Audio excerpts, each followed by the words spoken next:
दोस्तों, अगर आपको सस्पेंस और थ्रिलर से भरी कहानियां पसंद हैं, तो इस वीडियो को लाइक और चैनल को सब्सक्राइब करना मत भूलिए। चलिए शुरू करते हैं। कहानी की शुरुआत होती है एक आदमी से जो अपनी गाड़ी लेकर हाईवे पर चेक पॉइंट पार कर रहा होता है।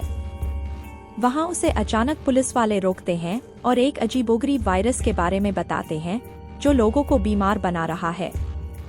उसे सावधान रहने की हिदायत दी जाती है, लेकिन वो इसे हल्के में लेकर वहां से निकल जाता है। तभी एक हिरण उसकी गाड़ी से टकरा कर मर जाता है।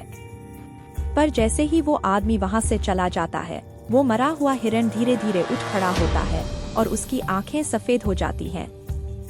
इस सीन से ही एक सवाल पैदा होता है, आखिर ये हो क्या रहा है? इसके बाद हमें कहानी के मुख्य कैरेक्टर सियोकू से मिलवाया जाता है। सियोकू एक बिजी और वर्कोहॉलिक इंसान है जो एक बड़ी इन्वेस्टमेंट कंपनी में काम करता है। उसकी शादी टूट चुकी है और वो अपनी छोटी सी बेटी स्वान के साथ अकेला रहता है। स्वान का बर्थडे होता है और उसकी एक ही इच्छा है कि वो अपनी माँ से मिलने बुसान जा सके।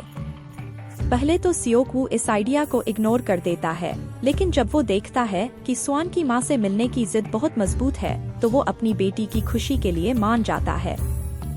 अगली सुबह सियोकू और स्वान ट्रेन स्टेशन पहुँचते हैं, जहां वो बुसान जाने के लिए एक तेज रफ्तार ट्रेन पकड़ते हैं। जैसे ही ट्रेन चलती है, एक बीमार दिखने वाली लड़की चोरी छुपे ट्रेन में चढ़ जाती है। उसकी हालत बेहद खराब होती है, वो कांप रही होती है और उसके शरीर पर घाव होते हैं। ट्रेन के अंदर कुछ और कैरेक्टर्स हैं। संगवा, जो एक स्ट्रॉन्ग और प्रोटेक्टिव इंसान है, अपनी प्रेग्नेंट पत्नी सियोंग क्यूंग के साथ यात्रा कर रहा होता है। इसके अलावा कुछ हाई स्कूल स्टूडेंट्स, एक बूढ़ा आदमी और एक अहंकारी बिजनेसमैन योंग सुक भी उस ट्रेन में सफर कर रहे होते हैं। ट्रेन का सफर जैसे जैसे आगे बढ़ता है, वैसे वैसे उस बीमार लड़की की हालत और बिगड़ने लगती है। अचानक वो अटेंडेंट को पकड़कर उसे काट लेती है और यहाँ से असली आतंक की शुरुआत होती है।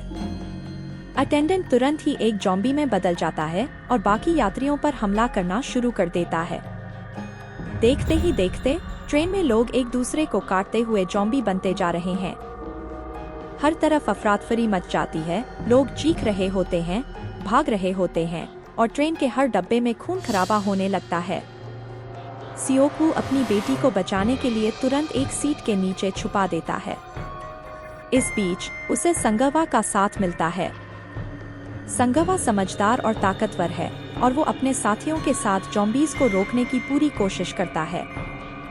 जैसे ही ट्रेन एक स्टेशन पर रुकती है, लोग उम्मीद करते हैं कि यहाँ मिलिट्री उनकी मदद करेगी। लेकिन जैसे ही लोग स्टेशन पर उतरते हैं, वो देखते हैं कि स्टेशन पूरी तरह ज़ॉम्बीज से भरा हुआ है। जो लोग उतरते हैं, उन्हें ज़ॉम्बीज पकड़ लेते हैं। बाकी यात्री ट्रेन में वापस दौड़ते हैं और ट्रेन एक बार फिर से चल पड़ती है। अब कहानी और भी थ्रिलिंग हो जाती है, क्योंकि ट्रेन के कई डब्बे ज़ॉम्बीज से भर चुके हैं और कुछ ही लोग बचे हैं जो सुरक्षित हैं। सियोकू, संगवा और कुछ अन्य लोग बाकी यात्रियों को बचाने की कोशिश करते हैं। धीरे धीरे वो एक एक कर डब्बों से गुजरते हैं और ज़ॉम्बीज से लड़ते हुए आगे बढ़ते हैं। इस बीच वो एक सीक्रेट भी समझते हैं कि ज़ॉम्बीज को अंधेरा पसंद होता है और वो सिर्फ आवाज पर अटैक करते हैं। हर बार वो किसी तरह से ज़ॉम्बीज से बचकर दूसरे डब्बों में जाते हैं, लेकिन बहुत सारे लोग रास्ते में मारे जाते हैं। खासकर संगवा का बलिदान दिल को छू लेने वाला होता है। वो अपनी पत्नी और बाकी लोगों को बचाने के लिए अपनी जान दे देता है। अब ट्रेन के आखिरी डब्बों में सिर्फ कुछ ही लोग बचे होते हैं।